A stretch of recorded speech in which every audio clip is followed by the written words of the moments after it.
(6월절이) 다가오니까 이제 예수님을 죽이려는 세력들, 그러니까 대제사장들과 또 서기관들이 예수를 무슨 방도로 죽일까 궁리하고 있었습니다.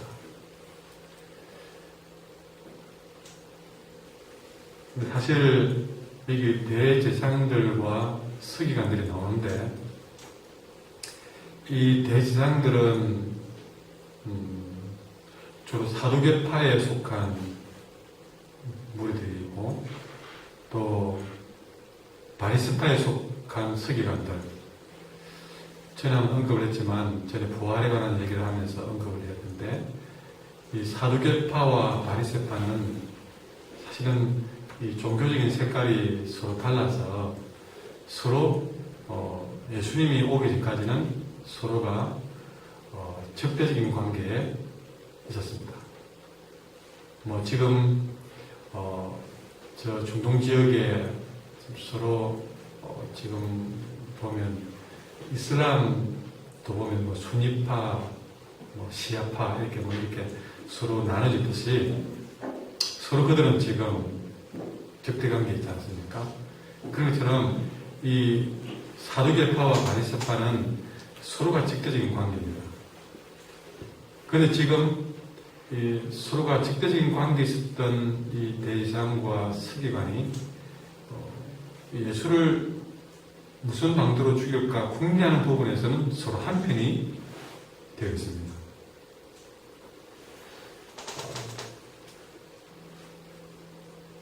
서로가 사이가 좋지 않았는데 예수님을 죽이는 데 있어서는 한편이 되는 것이죠. 그런데 이들이 죽이려고 온갖 궁리를 다 했지만 답이 나오지는 않았습니다.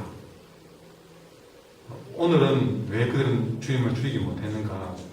2절에 보니까 이는 그들이 백성을 두려워함이더라. 이는 지난번에 한번 제가 말씀을 드렸는데, 이들은 명색이 그래도 하나님을 가장 섬기고 두려워해야 될 위치에 있었던 사람들이지만, 사실은 그들은 하나님보다는 사람들을 더 두려워했고 사람의 눈치를 보았던 것이죠. 사람의 눈치를 보았던 것은, 여러분 다시 말하면 그들이 극히 인간적인 삶을 살았던 것입니다.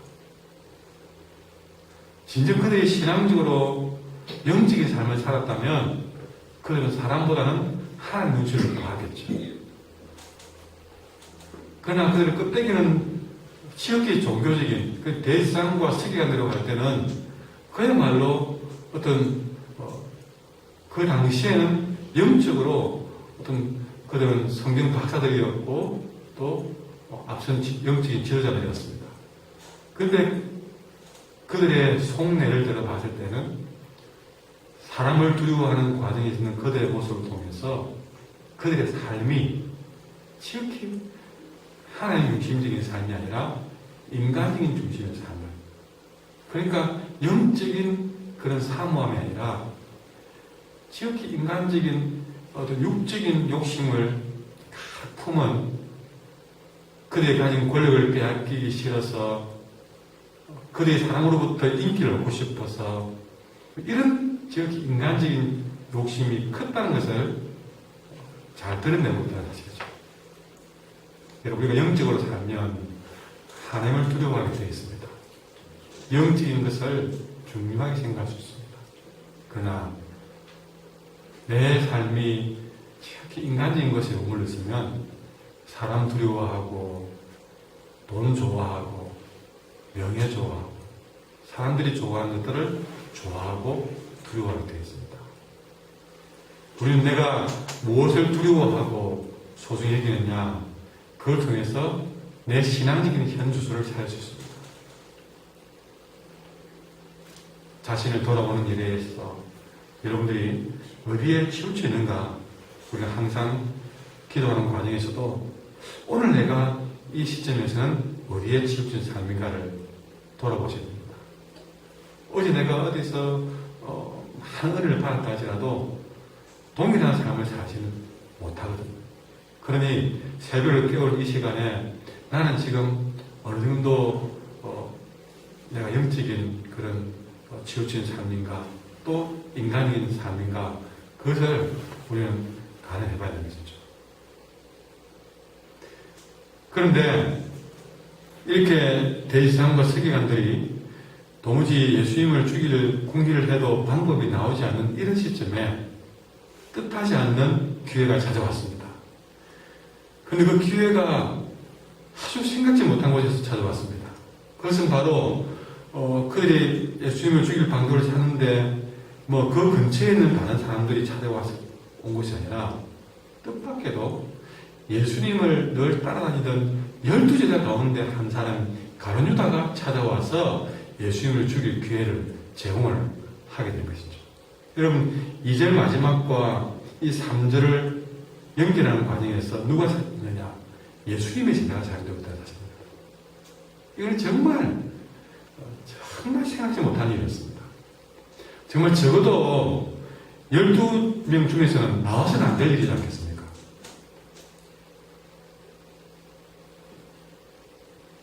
이거는 있을 수 없는 일이었다는 사실이죠. 그러나 이 있을 수 없는 일이 여러분 오늘 분명히 사실로 드러나고 있습니다. 12명 중에서 가룟유다가 제일 못하다 할지라도 이 나와서는 안 될 자리였습니다. 어떻게 예수를 죽이려고 모여한 그 자리에 그가 가 죽겠습니까?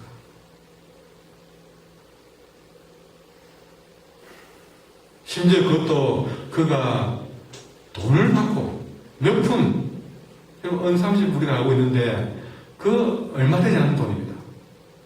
그 돈을 받고 예수를 넘겨주기 위해서 나타난 자가 12명 중에 하나였다는 것이죠. 여러분 꼭 가룟유다라는 이름을 말할 필요가 없습니다. 어떻게 12명 중에서 나왔습니다.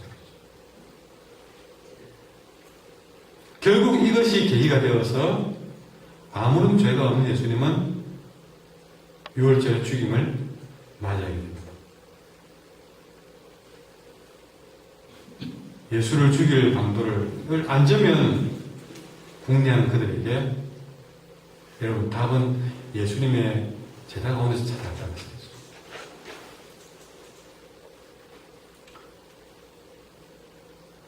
여러분 우리 오늘 본문에서 우리는 심각하게 이 말씀을 보셔야 되겠습니다.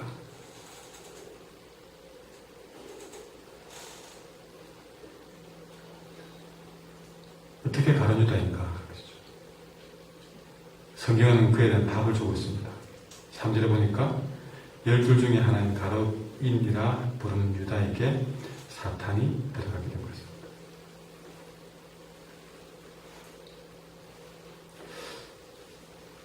이 사실은 우리에게 언제나 사탄은 내 마음속에 쉽게 들어오셨다는 사실이죠.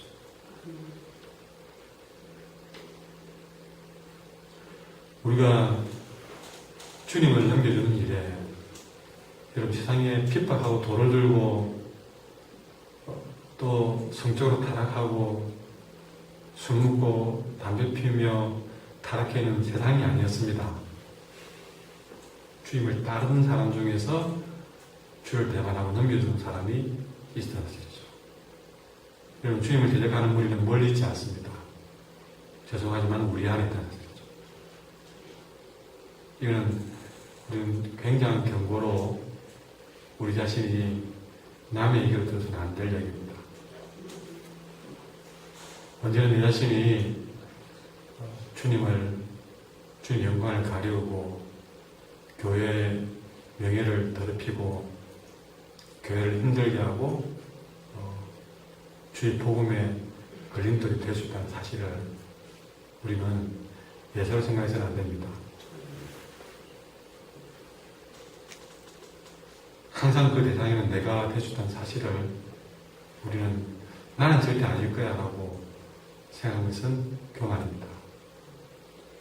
왜냐하면 우리는 언제나 사탄이 쉽게 드나드는 인생이기 때문에 그렇습니다. 하루도 수천 번도 내 마음속에 사탄이 들어갔다 나갔다. 되돌아보면 내가 왜 그랬을까 하는 그런 순간들이 얼마나 많은지, 내가 믿는 사람이 많을까, 내가 과연 주님을 따르는 사람이 많을까. 근데 여러분, 그 사탄이 쉽게 들어왔다 나갔다는 그 문은 욕심이 있습니다. 이미 대제사장과 서기관들도 그들은 권력 욕심 때문에 완전히 사탄의 종이 되어 있고요. 이미 그들은 그 욕심을 버리지 않고 있는 이상에서는 그 문은 사탄이 대놓고 출입하는 문이 되어 있었습니다.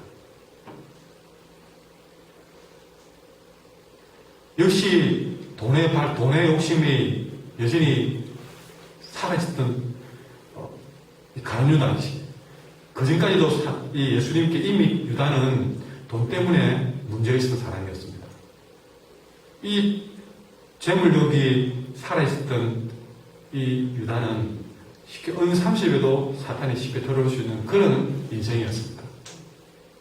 그러니 사탄이 가장 쉽게 들어올 수 있는 큰 문은 욕심이라는 것이죠. 욕심. 그 욕심의 문을 내 마음속에 여전히 열어놓고 있는 이상 언제나 사탄은 마음 먹으면 들어왔다 나갔다가 할 수 있다는 사실이죠.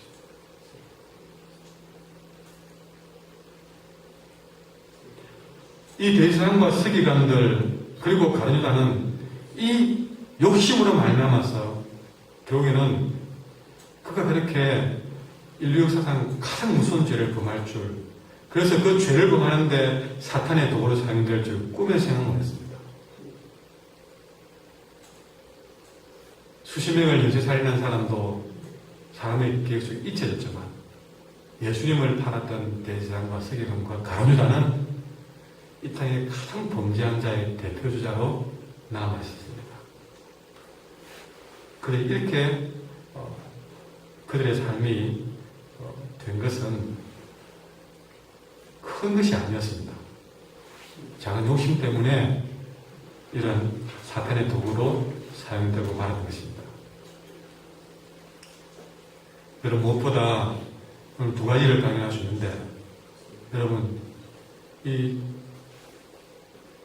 예수님을 죽일 공기를 하고 있는 제사장과 서기관의 모임 같은 곳에 아예 그 모임 자체에 가서는 안 될 것이었습니다. 여러분, 어떤 자리든 유익한 자리와 무익한 자리를 분별할 수 있기를 바랍니다. 나는 괜찮다 쉽게 생각하지 마십시오. 유익하지 못한 자리, 앉으면 영적으로 불만이 있고 앉으면 영적으로 그렇게 경험하지 못한 자리는 만들지도 말고 가서도 안 됩니다. 은혜롭지 못한 자리입니다. 분위기가 은혜롭지 못한다 그러면 벌떡 일어나서 여러분 그 자리에 피하는 것이 좋습니다. 그리고 내 마음속의 욕심을 다스려야 됩니다. 그러면 사탄이 자기 집 드나들듯이 왔다 갔다 합니다. 사탄이 들어오면요, 내가 이길 수 있을 것 같습니까? 못 이깁니다. 못 이기냅니다. 무슨 짓을 할지 모릅니다. 나에게는 쉽게 사탄의 도구가 되는 그런 통로가 없는지 빨리 단속하셔야 됩니다. 여러분, 비가 와도 열린 문이 없는가, 비가 새는 곳이 없는가 단속하는 것이 기본인데, 비보다 더 무서운 사탄이 드나드는 문이 우리에게 있을지 모른다는데, 여러분 잘 뭡니까? 여러분 어쩌면 가장 급한 일이 아니겠습니까? 찾아내십시오. 닫으십시오. 자, 어쨌든 그들 넘겨줄 기회를 찾고 있지만 주님은 유월절을 준비하고 있습니다. 예수님께서 베드로와 요한을 보내시면서 8절에 가서 우리를 위하여 유월절을 준비해서 우리를 먹게 하라 하십니다. 그러면서 예루살렘 성에 들어가서 어디서 준비할까요? 그러니까 성내에 들어가면 물 한 동이 가지고 가는 사람을 만날 것이다. 그 사람을 만나서 그 집 주인에게 이르되 선생님이 네게 하는 말씀이 내가 내 제자들과 유월절을 먹을 객실이 어디 있느냐 그래 말하면 그가 자리를 마련해 준비하게 될 것이다 그랬습니다. 여러분 여기서 우리가 7절부터 유월절 준비를 보게 되는데요. 8절에도 준비하여 나오고요. 9절에도 준비하여 나오고 그리고 12절에도 준비하여 13절에도 준비하여 여러분 몇 절 안 되는 곳에 준비라는 단어가 참 많이 있습니다. 이 6월절 만찬은 미리 준비된 것임을 보여주고 있습니다. 근데 여러분 자세히 들여다보면 이 준비는 최근에 되어서 준비된 것처럼 보이지만 사실은 하나님은 이미 구약시대 때부터 준비하신 것이었습니다.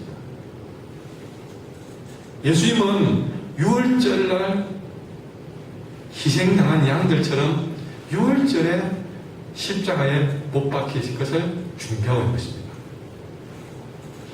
수많은 날이 있었지만 일부러 6월절을 맞추어서 들어오셨고 6월절에 희생되기 위해서 그분은 준비된 제물이다 사실이죠. 그런데 여러분 이 6월절은 이미 출애굽시대 때 준비가 되었다 사실입니다.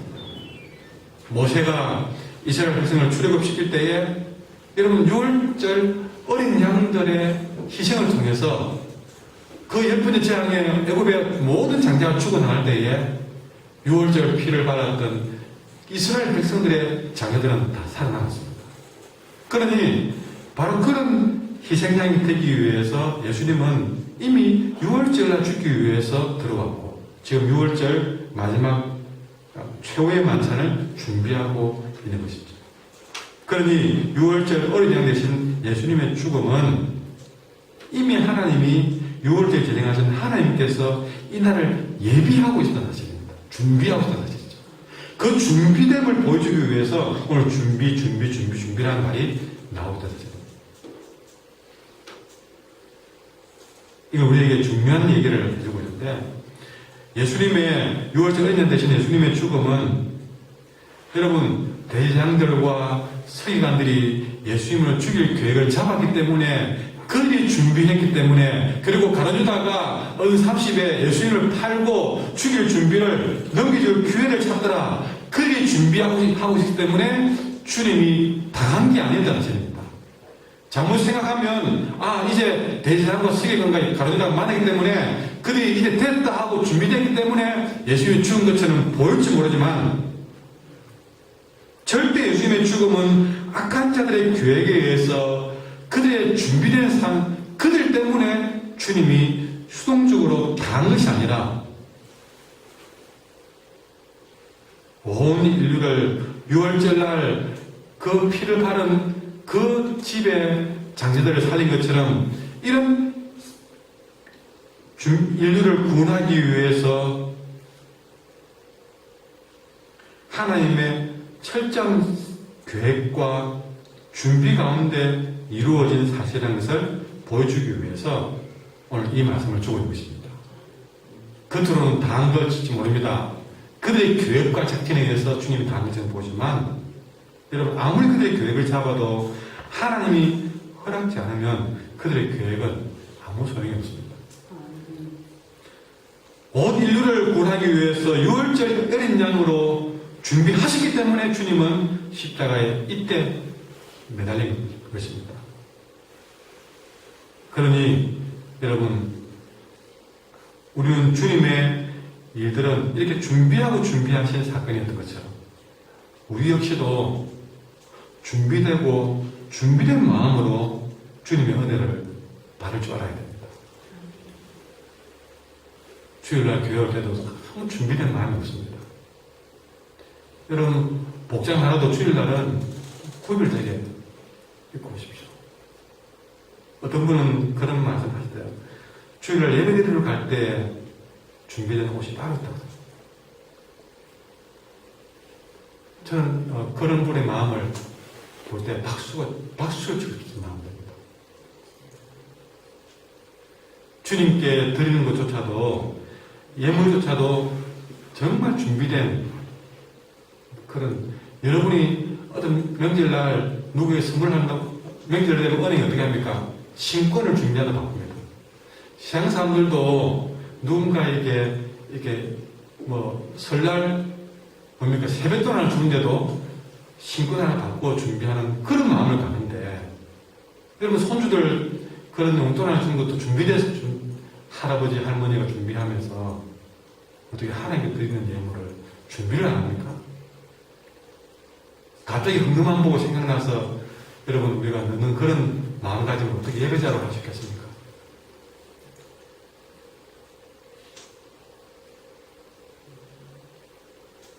주님께 봉사할 때도 여러분 정말 그 봉사를 기도하고 준비된 마음으로, 운전하기 위해 나오더라도 내가 기도하고 나와서 운전대를 잡고 쌀을 하나 씻더라도 정말 준비된 마음으로 기도해서 여러분이 그 봉사를 하고 청소를 하나 하더라도 애따 청소 빗자루 들고 시작하는 것이 아니라 주님 앞에 섬기는 그 마음가짐이 우리가 그래서 되겠냐는 거죠. 젊은 애들이 연애하기 위해서 나갈 때 온갖 화장하고 뭐하고 다 그런 걸 준비해 나가면서, 여러분 귀인 만난다고 그렇게 여러분이 한번 어디 누굴 만나 나가면 얼마나 준비하십니까? 주님 만나는 마음이 왜 그 마음도 안 되느냐고 했죠. 우리 하나님은 우리 구원하기 위해서 수천 년의 준비를 하고 준비하고 이렇게 마지막 순간에도 유월절 어린 양에 맞추어서 철저히 준비되어서 십자가에 달리는 것조차도 준비되어 달리시는데, 교회를 오고 하나님에 대한 우리의 마음가짐 하나가 옷깃 하나에도 어떻게 그렇게 너무나 함부로 하느냐 는 것입니다.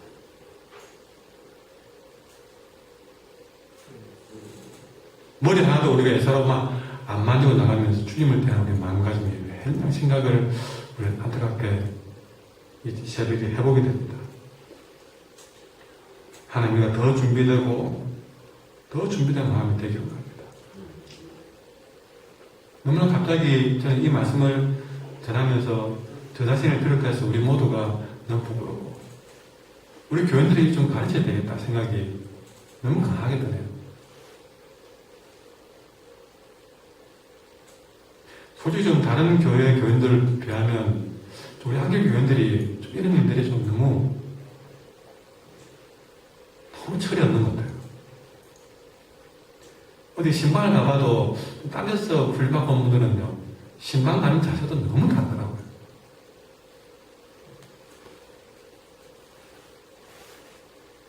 너무 다른 것 같아요.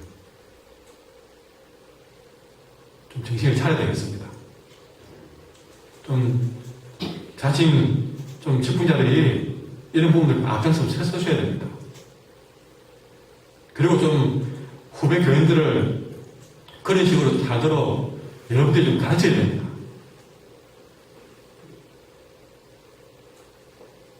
형님, 언님들이 몸을 안 보이면 빠른 농인들이 배울 게 없습니다.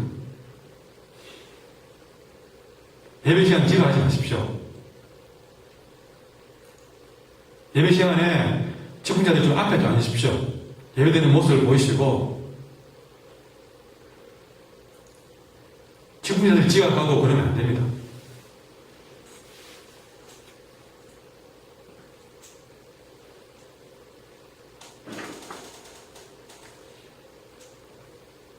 그렇게 하셔서 좀 우리 교인들이 좀 뭔가 배우고 그게 많았으면 좋겠습니다.